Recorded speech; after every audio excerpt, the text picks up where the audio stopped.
All right, as someone who doesn't know the comics of Invincible, but is very into this story, especially season 3, the Battle Beast, Alan and Nolan team up was amazing. The episode was amazing. To be real, I would love a spinoff of those three, even if it's Alan and Battle Beast. I don't know the story. Maybe there is a side story in the comics. I don't know. You can let me know in the comment section below. But if it's not, I would love for them to make up something where Alan and Battle Beast are together, personally. But I also had a question. Excuse me for starting. I had a question about Alan and Battle Beast.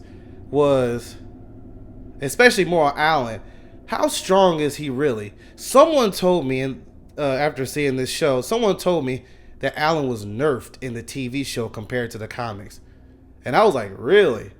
But then I thought about it in season 2 when he fought Anissa, and Anissa knocked him out. I do this because when she punched him and she was taken up to the prison, he was like this, like peeking, like he was acting like he got knocked out, like it hurt and stuff. And it made me wonder there. I was like, dang, how strong is Alan? And then you see in season 3, he was fighting a Viltrumite, but it was him and Nolan together to defeat him. And so I was like, okay, maybe Nolan. At first, I'm like, okay, Nolan is probably much stronger than the Viltrumites. But then season 3 showed it took Nolan and Alan to take that one out. Even though it might not have been Alan needing Nolan, but since they was all there, they was like, okay, let's team up and do it together. I don't know. There's a lot of questions that I have of Alan. And this video here, hold on. It says, how powerful is Alan the alien? Invincible power scaling. Hopefully I can get, well, I'm pretty sure I can get my answer here. Shout out to Key Issues. That's the channel. There you go. I'll put the original video description below. I can get my answers here. But yeah, Alan, he seemed like obviously a cool dude and all, but something's telling me that like he's much stronger than being shown. And then when somebody told me that in the comics, he actually is, and they nerfed him in the show, I'm like, okay. But then in the back of my head, like I went to watch that episode in season 3 again. I'm like, okay, maybe he wasn't nerfed. Maybe he's letting things go because he don't want to show how strong he actually is yet. He could be more powerful than Battle Beast. I don't know. There's another video on that too I can look at later. But anyway, let's look on Alan. And maybe I can get my answers here. Shout out to this channel. Like I said, I'll put the original video description below. Okay, so for all the people who know that Alan doesn't actually die, let's discuss his powers and level of strength. Look at dude. I mean, Alan's jacked in the show. This is different, bro. Alan, more built than the Hulk. In the Invincible universe. This video will be detailing how powerful Alan is in various stages within the comic book series only, as in the show, he's not shown any real level of power worth examining up to this point. Alan is a character... Wait, really? Wait, what? Oh, this video was a year ago. Okay. Yeah, December 2023, so a year and a half ago almost. But, okay. Got about to say, no, the show does show his power, but it makes sense. We look at the date. Similar all right, but I can at least learn some more of them from the popular comic. And powerful characters like the Saiyan Goku. Wait, what? Issues up to this point. Alan is a character who falls into a similar archetype of many other popular and powerful characters like the Saiyan Goku, Key Issues Nick, or even the destructive Doomsday. Alan has an inherent ability to adapt and develop his powers in an extraordinarily short period of time. This is a reactive developmental process that triggers after a near-death experience. He's the walking embodiment of the phrase, whatever doesn't kill you makes you stronger. However, unlike the Saiyans, Alan is the only Unopan with this ability. After his planet was ravaged by the Viltrum Empire, Thetis, the leader of the coalition of planets, began a selective breeding program which was designed to produce a Unopan powerful enough to combat and defeat the Viltrumites in battle. Many years and many failures later, there was a single success, Alan.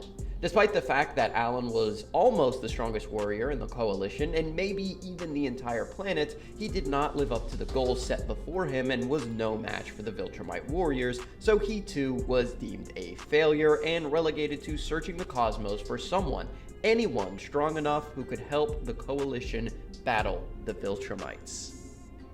During his adventures, he found Nolan and Mark Grayson, and after reporting to the Coalition that Nolan had fled Earth and Mark was a half-Viltrumite who may be able to help the Coalition, Alan was attacked by a group of Viltrumite warriors who were fed this information by a mole within the Coalition.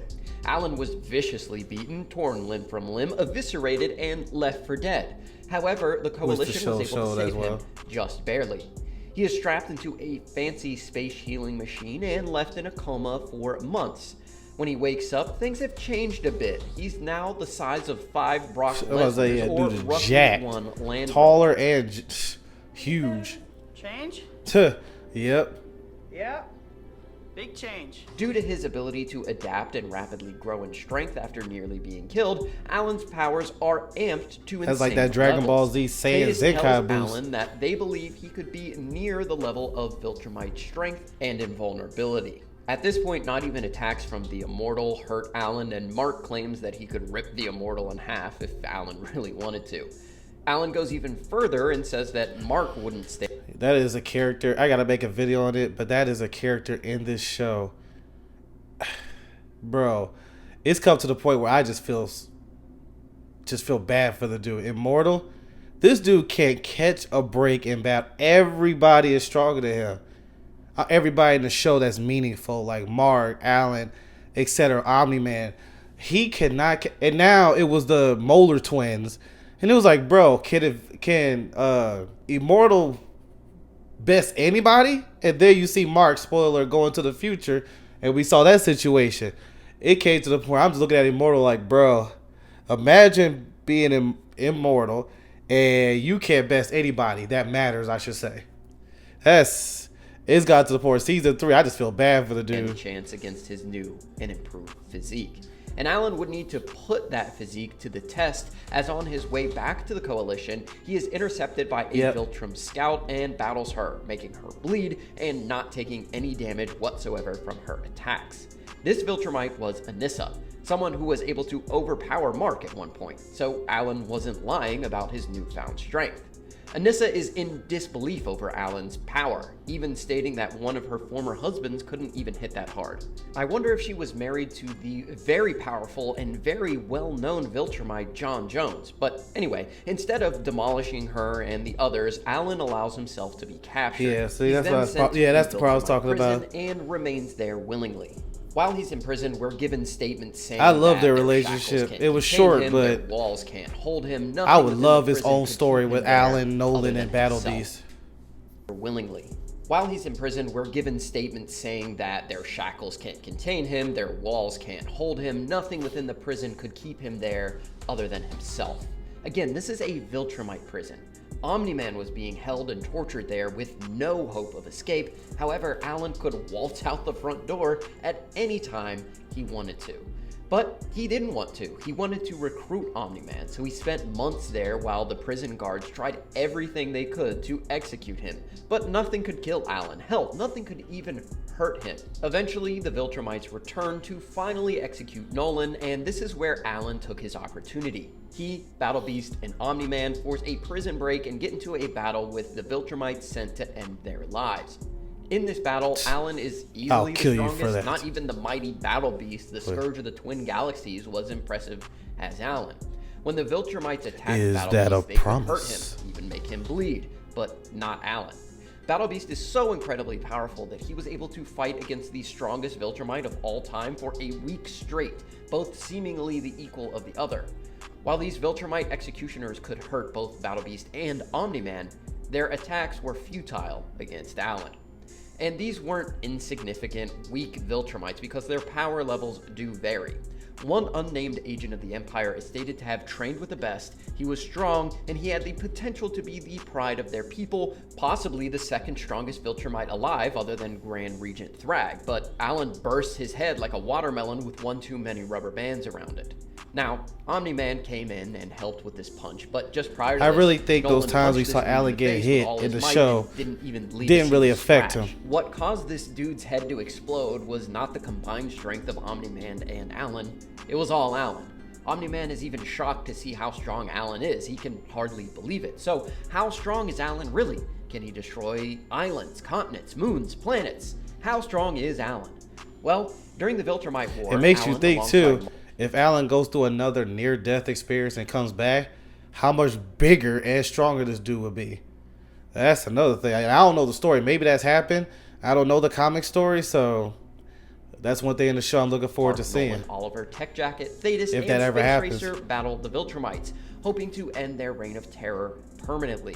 During this battle, Alan is casually killing the warriors of Viltrum without breaking a sweat, fighting 7 at once. Meanwhile, if you look around at the rest of the battle, nearly everyone is broken and bloody.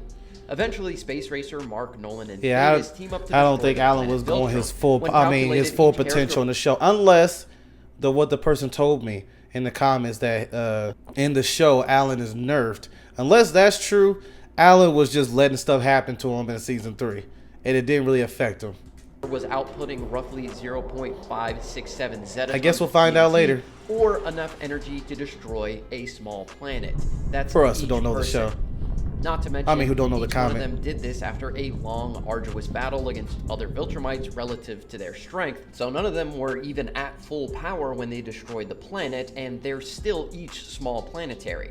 Combining this with other feats seen throughout the series, it's not a stretch to say Nolan, Mark, and Thetis are roughly planetary at full strength, and Alan, well, Alan would one-shot any of them in a real fight. He's much more powerful than Planet Busters. The resulting shockwave of the planet's destruction knocks out Battle Beast. Thrag then kills Thetis, and seeing that Alan is clearly the greatest threat on the battlefield, he gets jumped by half a dozen Viltrumites, where he really takes damage for the first time since he was killed.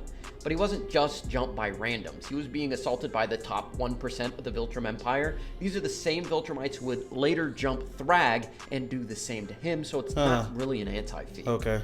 Space Racer wants to retreat, but Alan is ready for more. Honestly, I think they may have been 1v1, able to I would like all to see here, Alan versus but they Thrag. chose to regroup. Time passes and Alan becomes the leader of the coalition.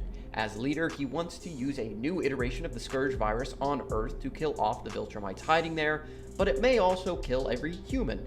This causes Alan and Omni-Man to come to blows, where Alan easily beats down Omni-Man you while have no holding chance. back and claims that he'd do the same to Mark. Eventually, rogue agents within the coalition of planets turn on Alan and attempt to assassinate him with a bomb, but Alan survives, albeit barely. But this is a good thing for Alan, as he hasn't had a significant power boost in years, and his regeneration has improved so much that it only takes a few days for him to get back into fighting form. He's bigger, faster, and stronger too. His skin has adapted as well, and now he has scales covering himself as a sort answers of my question natural earlier. body armor. He and Mark have a short scuffle following the death of Oliver, and while Mark is seemingly in there, Alan is holding back massively as he feels responsible for Oliver's death. Also, Mark is enraged and just got a power boost from Eve. Also, he only hurt Alan at all because he went for Alan's weak spot, his eyeball. At this point, Mark is way more powerful than when he destroyed Planet Viltrum alongside his father, Thetis, and Space Racer. There's a point in the series that clearly shows us that Mark has surpassed his father in strength. We already know that Alan can easily defeat Omni-Man, and he was holding back against a way more powerful Mark here, who spent a lot of time training, getting stronger, not to mention, again, the power boost that he received from his wife. So time goes on, and it's finally time to battle Thrag, and of course Alan contributes to the final battle with Thrag, where he continues to tear apart Viltrumites until Mark finally defeats Thrag on the surface. I was about of to the say star, how he was and fighting him who earlier. swoops in to This save time it's going to Mark be no from problem. dying? But why wouldn't Alan fight Thrag? Because with this boost now, he should be stronger than him, right? Because of what he was doing before he was damaged. He was taking on 5 or 6 of them. So he probably was at par with Thrag then. So why isn't... I don't know the story. That's why. I'll get my answer soon enough. Thrag, where he continues to tear apart Viltrumites until Mark finally defeats Thrag on the surface of a star. And who swoops in to save Mark from dying? Like it was no problem. I'd also like to mention that being this close to the scorching hot surface of the star began to peel and burn off and singe off Thrag and Mark's skin. Meanwhile, we see that Alan suffered absolutely no damage or burns when diving in to save Mark. And while his regeneration is impressive, Alan's regeneration isn't that fast. We would still see his damage in the aftermath if there was any damage had at all. To put Mark's power level into context a little bit, we already know that like Battle Beast and Thrag are relative to each other. Thrag could one-shot basically every single person in the Invincible universe at the time that he fought Battle Beast, other than Alan, of course.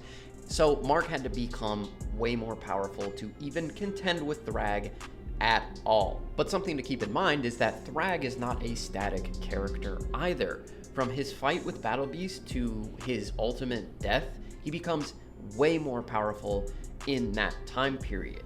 He spends time training against Ragnars, and Ragnars are beasts that are relative, if not more powerful than the average Viltrumite. They're able to kill them. Viltrumites struggle with them immensely. Even Omni-Man at one point claims that they are only able to survive against Ragnars because the Ragnars they were fighting were groggy after just waking up. So Thrag at one point is seen training against Ragnars, and he's able to essentially beat them all without taking a single scratch. Prior to this, Thrag didn't just struggle with Ragnars, he was actually harmed and nearly killed by them. So they're a big deal, and for him to one-shot them while he's training is a nice also boost.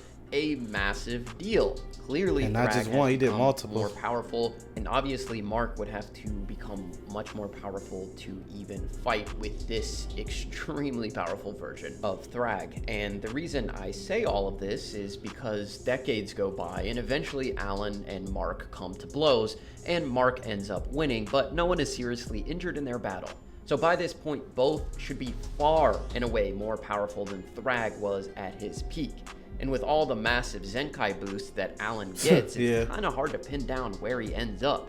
Large planetary? Is it a solar system buster? I'm not really sure. I can't give you an exact answer. All I can say is that the characters during the middle of the series were small planetary, and Alan could one-shot any of them.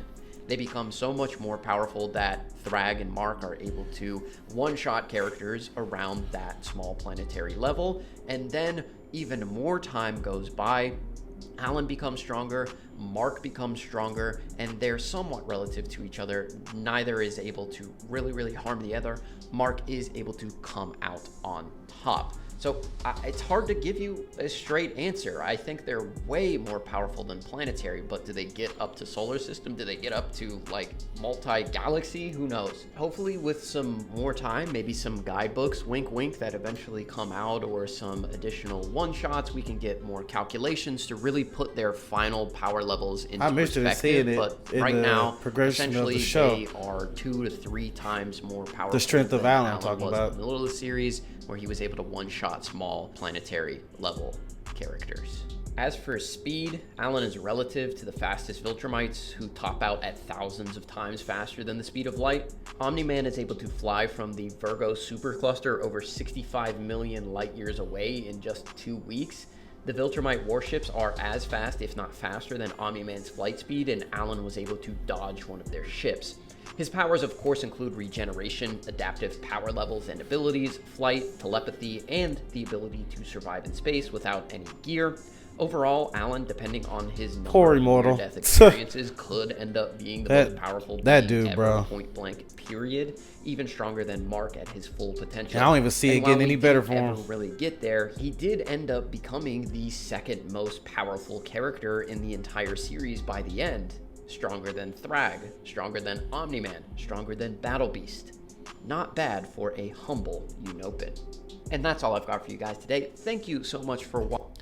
Alright, I'll put the original video in the description below, but I don't see it getting any better for Immortal. I don't. But hopefully the show didn't nerf him. Hopefully what they were showing in season 3 was him. Well, I think when you saw, spoiler alert, Alan on the ground and that Viltrumite was punching him, Alan, I believe, was he actually was. He did tell Omni-Man that basically he was letting that happen. But I also don't think that hurt as much as the show made it look like. I think he was just being dramatic so Omni-Man see it and help out. Because somebody else also said that. They was like, well, he looked like he was on the brink of death getting punched. I think that was an act. I could be wrong, but I hope they didn't nerf him. I want to see this power in the show. Personally, that would be cool. I would love to see. Alan is my third favorite character. He was my second until that scene with Battle Beast, bro. That episode with Battle Beast, that made him number 2. Omni-Man's 1, Battle Beast 2, Alan's 3. But I would love to see the full potential of Alan. And I look forward to whenever that happens, that battle where he's fighting 4 or 5 Viltrumites. I would love to see that. But we'll just have to find out the more the show goes on. But I hope they didn't nerf him. I hope not. In my personal opinion, that situation when he was fighting that Viltrumite was an act for Omni-Man to get himself together, in which he kind of told Omni-Man that. But some people still think that when he was bleeding and he was sitting there like near his last breath, that it was actually near his last breath. I'm going to say no, I don't think so. I just think it was all an act. But we'll see. We'll see. Anyway, thank y'all so much for tuning in. And this kind of answers my question too, thinking about the other one. I was going to react to that video, but I'm not anymore because that kind of answers my question of the other question I had in the beginning of the video where I said, between Alan and Battle Beast, who's winning? Alan. So I guess it just depends too on when is Alan fighting Battle Beast. You know what I'm saying? Is it during the Zenkai boost or before then? If it's before then okay, Battle Beast. Because Battle Beast, he doesn't just let you sit there and suffer. He's going to actually kill you. So that's the one thing that Alan had in his favor was these people, when he was damaged, didn't finish him off. Because they finish him off, he wouldn't be back and he wouldn't be jacked all powerful. So Battle Beast, you find Battle Beast, Alan's losing that if it's before before all this. Because Battle Beast is going to make sure everything about you is going. That's just how he is. But anyway, thank y'all so much for tuning in. Let me know what you think about it. And yeah, I'm glad I watched this show. It introduced me to a universe I didn't know about.